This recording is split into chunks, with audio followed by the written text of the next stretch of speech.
Good morning, students. Today we are going to start our new chapter in OC, that is chapter number 6, Directing.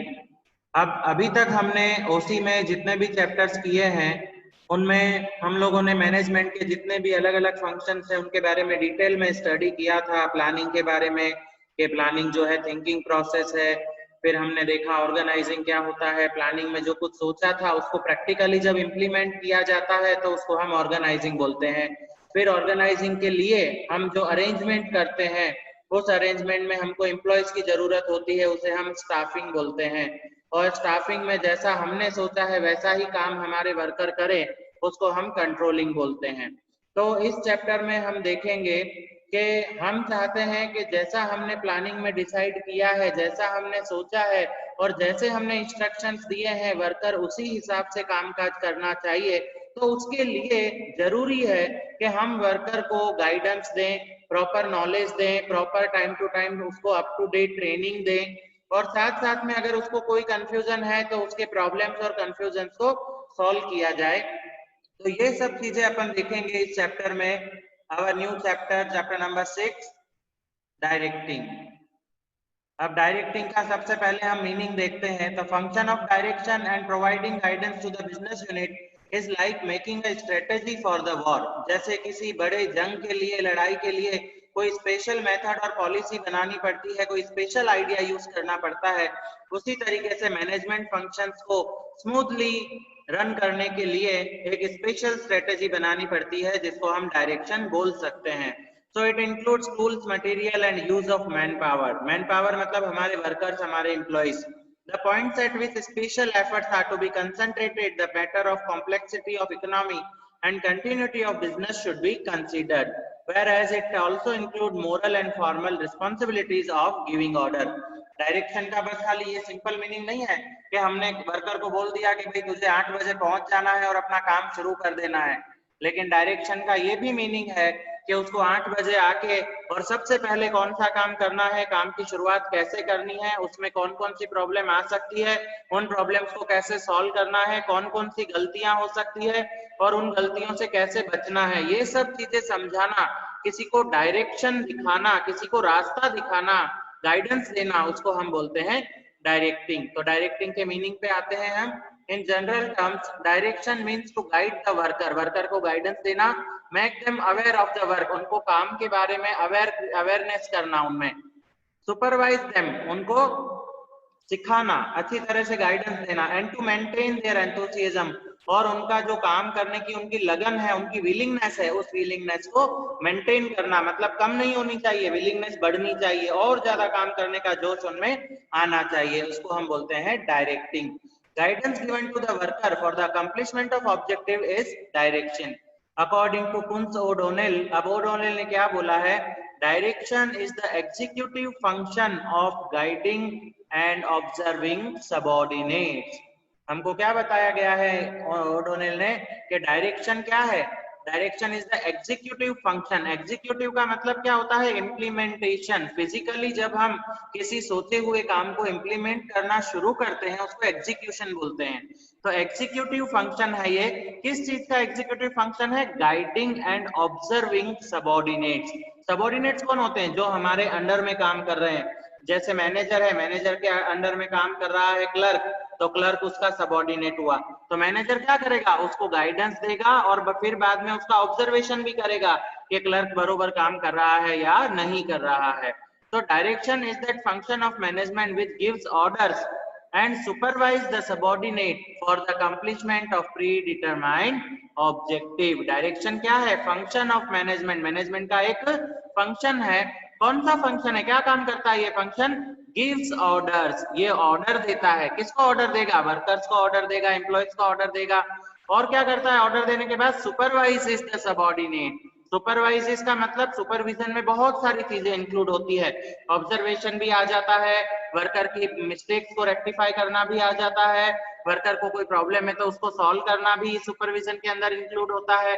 तो ये सारी चीजें की जाती है डायरेक्शन में। सबसे पहले ऑर्डर दिया जाता है, ऑर्डर देने के बाद उसका सुपरविजन मतलब सुपरवाइज किया जाता है सबऑर्डिनेट को। क्यों करते हैं ये सब, for accomplishment of pre determined objective. Pre determined मतलब पहले से डिसाइडेड, ऑब्जेक्टिव मतलब टारगेट, टारगेट को अचीव करने के लिए एम्प्लॉइज और वर्कर्स को ऑर्डर दिया जाता है, साथ साथ में सुपरवाइज भी किया जाता है। तो ये था मीनिंग किसका, डायरेक्शन का। नाउ कैरेक्टरिस्टिक्स, पहला कैरेक्टरिस्टिक इसका है गोल ओरिएंटेड। देखो गोल ओरिएंटेड आप लोग चैप्टर 1 से पढ़ते आ रहे हो, बहुत सारे चैप्टर्स में ये सेम पॉइंट आता है, तो इसमें जो है कंफ्यूज होने की बात नहीं है कि यार एग्जाम में क्वेश्चन आ गया तो कैसे पता चलेगा कौन से चैप्टर का है। तो देखो एग्जाम में लिखा होगा कैरेक्टरिस्टिक ऑफ डायरेक्शन, तो उसमें आप गोल ओरिएंटेड लिखोगे तो डायरेक्शन के बारे में लिखोगे, प्लानिंग का होगा तो प्लानिंग के बारे में लिखोगे। क्वेश्चन में चैप्टर का नाम तो आता ही आता है, इसलिए घबराने की जरूरत नहीं है। आपको मेन कंसेप्ट याद रखना है, गोल ओरिएंटेड क्या होता है, फिर किसी भी चैप्टर का क्वेश्चन हो आपका आंसर राइट ही जाएगा। गोल ओरिएंटेड क्या होता है, गोल ओरिएंटेड मतलब टारगेट को अचीव करने से रिलेटेड होता है। क्या रिलेटेड होता है, डायरेक्शन, डायरेक्शन मतलब गाइडेंस देना, ऑब्जर्वेशन करना, वर्कर की प्रॉब्लम को सॉल्व करना। तो वर्कर की कौन सी प्रॉब्लम सॉल्व करेंगे, जो डायरेक्ट उसके टारगेट से रिलेटेड होगी, उसके पर्सनल घर से रिलेटेड काम हमको यहाँ पे सॉल्व नहीं करने हैं।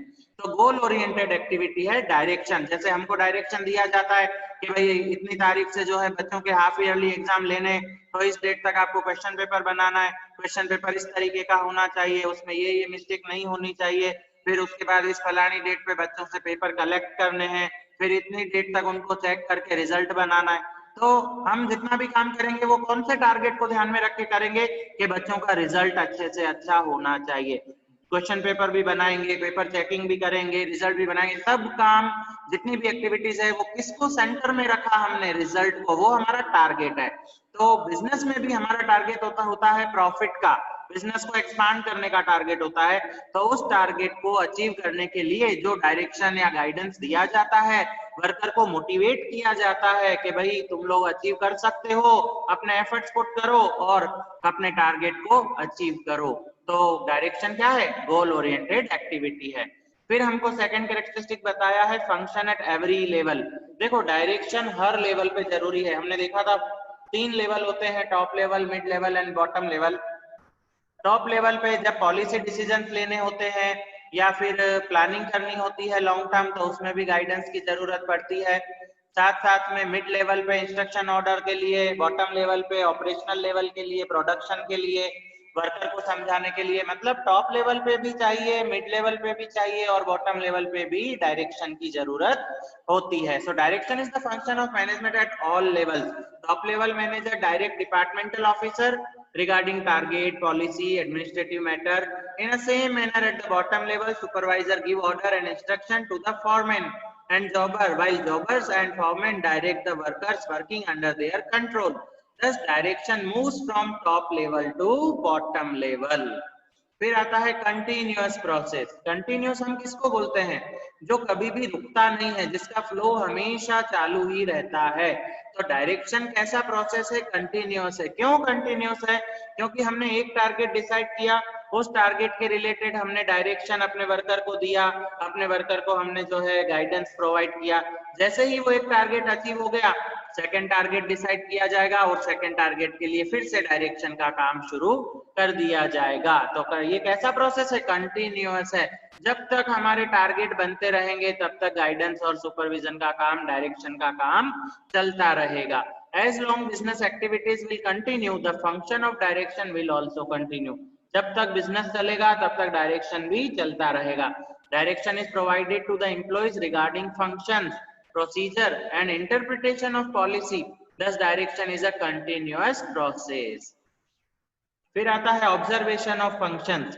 The purpose of direction is to see that employees are working as per direction given them or not. Direction is not merely the process of guiding and giving order, but it is a process of observing whether work is done as per order or instruction or not. देखो हम कितना भी अच्छी तरह से समझा दें, लेकिन ऑब्जर्वेशन करना बहुत ज्यादा इंपॉर्टेंट होता है। आज मैं वीडियो बना के एक्सप्लेनेशन में कितने भी एग्जाम्पल डालूं, कितने भी मैं इसमें एनिमेटेड वीडियोस ऐड कर दूं कि बच्चों को बहुत अच्छे से समझ में आना चाहिए, मैं बहुत मेहनत करूं, बच्चों को समझाने के लिए, लेकिन फिर बाद में मैं ये चीज नहीं देखता हूँ कि बच्चों ने उस वीडियो को देखा कि नहीं देखा, बच्चों ने कोई रिप्लाई दिया कि नहीं दिया, बच्चों ने कोई डाउट पूछे कि नहीं पूछे, मतलब ऑब्जर्वेशन नहीं किया, तो मुझे ये पता नहीं चल सकेगा कि मेरी मेहनत सफल हो रही है या नहीं हो रही है। इसीलिए मैं आपको हर वीडियो में आपको बोलता हूँ लास्ट में कि आप अपने डाउट जरूर पूछो, लेकिन आप सब घर बैठ के इतने ज्यादा होशियार हो गए हो कि किसी को कोई डाउट होता ही नहीं है, और यहाँ तक कि कोई वीडियो देखता भी नहीं है। मेहनत बिल्कुल बेकार ही जा रही है। लेकिन ऑब्जर्वेशन ऑफ फंक्शंस जरूरी क्यों है? क्योंकि प्लानिंग हमने कितनी भी अच्छी तरह से किया हो, वर्कर को कितने भी अच्छे से समझाया हो, लेकिन आखिर वर्कर जो है अपनी मेथड पे, अपने जो है पॉलिसी पे आ ही जाता है, वो अपने हिसाब से काम करना शुरू कर देता है।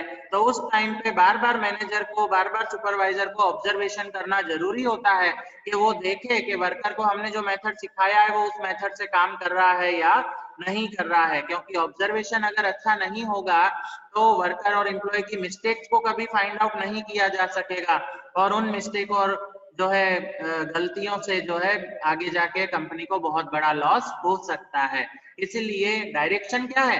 डायरेक्शन सिंपल ये नहीं है कि ऑर्डर दे दिया और बैठ गए आराम से एसी के केबिन में कि वर्कर काम कर रहे हैं, करते रहेंगे, हमको बोल तो दिया है कि शाम तक काम पूरा हो जाना चाहिए। ऐसा नहीं है, ऑब्जर्वेशन करना बहुत जरूरी है। हमने एक बार ऑर्डर दिया तो बार बार बीच बीच में सरप्राइज जाके हमको चेक करना है कि वो लोग प्रॉपर काम कर रहे हैं कि नहीं कर रहे हैं, जैसे हमने मेथड बताया वैसे काम कर रहे हैं या नहीं, किसी वर्कर को कोई प्रॉब्लम तो नहीं हो रही है, कोई कंफ्यूजन तो नहीं हो रही है, उसको काम समझ में आया है कि नहीं आया। ये सब चीजें कब पता चलेगी? जब हम उसको ऑब्जर्व करेंगे, उसको कंटिन्यूसली, उसकी काम को, उसके मेथड को हम ध्यान से देखते रहेंगे। तो डायरेक्शन में ऑब्जर्वेशन भी बहुत इंपॉर्टेंट होता है। Then wider scope. Scope of direction is wider. It is not merely guiding and advising to the employees, but the manager has to provide understanding of decision. Wider scope क्या क्यों है? कि manager ने सोच लिया, मैंने डिसीजन लिया है, मैं जानता हूँ मेरा डिसीजन बिल्कुल करेक्ट है, वर्कर कौन होते हैं? सवाल उठाने वाले, उनको जो काम बोला है वो करना ही पड़ेगा। ऐसा नहीं होगा, क्योंकि वर्कर और एम्प्लॉय अगर आपके सेटिस्फाइड नहीं है, आपके साथ उनका तालमेल अच्छा नहीं है, तो आपके ऑर्डर और इंस्ट्रक्शन को वो कभी भी फॉलो अच्छी तरह से नहीं करेंगे। इसीलिए डायरेक्शन का सबसे मेन जो इम्पोर्टेंट वर्क है वो ये है कि प्रोवाइड अंडरस्टैंडिंग ऑफ डिसीजन। जो डिसीजन कंपनी ने लिया है काम करने का, उस डिसीजन के पीछे पर्पस क्या है और वर्कर को उससे क्या फायदा होने वाला है, ये चीज वर्कर के दिमाग में बिठानी पड़ेगी, उनको अच्छे से समझाना पड़ेगा, तभी तो वो अपने ज्यादा से ज्यादा एफर्ट्स पुट करेंगे। तो डायरेक्शन क्या है? वाइडर स्कोप है, नैरो स्कोप नहीं है। फिर आता है कम्युनिकेशन। अब कम्युनिकेशन हम किसको बोलते हैं? कम्युनिकेशन सिंपली हम बोलते हैं अपने मैसेजेस और अपने इंफॉर्मेशन को एक जगह से दूसरी जगह पे पहुंचाना। तो कम्युनिकेशन हम देखते हैं, कम्युनिकेशन में डायरेक्शन क्यों इंपॉर्टेंट है? तो उसका सीधा सा हिसाब है कि किसी भी पर्सन को अगर हम कुछ समझाना चाहते हैं, कुछ बताना चाहते हैं, कोई काम सिखाना चाहते हैं, तो सबसे पहले हमारा उस पर्सन के साथ अच्छे से बातचीत होनी चाहिए, अच्छे से कम्युनिकेशन होना चाहिए। अगर कम्युनिकेशन गैप होगा, अगर हम एक दूसरे से बोलते ही नहीं है, मुंह चढ़ा के बैठे रहते हैं कि हमारी उनसे कट्टी हो गई है, तो फिर हमारा काम नहीं हो सकेगा। इसलिए इफेक्टिव कम्युनिकेशन जो है बहुत जरूरी है इफेक्टिव डायरेक्शन के लिए। Communication is a precondition to give orders and guidance to the employees. If communication process is not effective, it is difficult to give right direction to the right employee at the right time. जैसे teacher और student का communication होता है कि अगर बच्चे के मन में, स्टूडेंट के मन में आ जाता है, अरे यार ये सर क्या पढ़ाते हैं, कुछ भी तो समझ में नहीं आता, ट्यूशन में समझ लेंगे, ट्यूशन में पढ़ लेंगे, ये एक कम्युनिकेशन गैप है। टीचर जो पढ़ा रहा है स्कूल में वो भी यही कोशिश कर रहा है कि आपके दिमाग में अच्छी तरह से वो चीज बैठ जाए, लेकिन अगर कम्युनिकेशन गैप आ गया, टीचर बार बार बोलता जा रहा है, पूछता जा रहा है, लेकिन स्टूडेंट्स का जूम मीटिंग पे कोई रिप्लाई ही नहीं है, जूम मीटिंग पे वो अटेंड ही नहीं कर रहे हैं मीटिंग, कोई आने के लिए इंटरेस्टेड नहीं है, अरे ट्यूशन में सब कर लेंगे, तो ये कम्युनिकेशन गैप जो है डायरेक्शन और गाइडेंस को फेल कर देता है। और स्टूडेंट्स को इसकी भरपाई बोर्ड एग्जाम में जब आंसर लिख रहे होंगे उस टाइम पे भरपाई करनी पड़ेगी, क्योंकि पढ़ाते टाइम स्कूल टीचर जो पॉइंट्स बता सकता है वो कोई भी ट्यूशन वाला टीचर एक्सप्लेन नहीं कर सकता है। Then motivation. It is necessary to motivate the employees in order to extract the best efforts from them. Higher authorities give personal guidance to motivate the employees. Such guidance solve the problem and doubts of employees. generates faith in them, therefore they motivate to do better work. Motivation कैसे मिलता है direction से? हम direction में बहुत अच्छे से worker को काम समझाते हैं, गाइडेंस देते हैं, वर्कर के प्रॉब्लम और कंफ्यूजन को सुलझा दिया जाता है। तो इससे क्या होता है, उसके मिस्टेक्स बिल्कुल कम हो जाते हैं। अब उससे मिस्टेक्स नहीं हो रहे हैं काम करने में, तो उसको कॉन्फिडेंस आ जाता है काम करने का, उसके मन में भरोसा आ जाता है कि अब मुझसे गलतियां नहीं हो रही है, मैं सीख गया हूँ। एक बार कॉन्फिडेंस आ जाता है तो उसको वर्क सेटिस्फेक्शन मिलता है, उसको खुशी मिलती है काम करने में उस जगह पे, और फिर वो अपने और ज्यादा अच्छे एफर्ट पुट करता है और ज्यादा अच्छे से काम करने के लिए वो इंटरनली मोटिवेट होता है। तो डायरेक्शन के थ्रू जो है मोटिवेशन भी पॉसिबल होता है। Then flow of direction. अब डायरेक्शन का फ्लो कैसा है? टॉप लेवल से बॉटम लेवल की तरफ है। टॉप होता है ऊपर, बॉटम होता है नीचे। तो ये फ्लो कैसा है? ऊपर से नीचे, मतलब डाउनवर्ड है। Direction is a downward process. It always moves from top level to bottom level. Top level give a guidance to the manager of middle level, and middle level management direct the workers of bottom level. फिर managerial function. Direction is a part of management like various other functions such as planning, organizing, staffing, coordinating, communication and controlling. जैसे हमने first chapter में पढ़ा था कि management के बहुत सारे अलग अलग फंक्शंस हैं, प्लानिंग है, ऑर्गेनाइजिंग है, स्टाफिंग है, कम्युनिकेशन है, कंट्रोलिंग है, कोऑर्डिनेशन है। उसी तरीके से डायरेक्टिंग भी मैनेजमेंट का एक बहुत ज्यादा इंपॉर्टेंट फंक्शन है। तो यहाँ पे हमने आज की वीडियो में देखा मैनेजमेंट का डायरेक्शन का मीनिंग, डायरेक्शन के कैरेक्टरिस्टिक्स। इसमें आपको कुछ भी डाउट है तो आप लोग मुझसे पूछ सकते हो।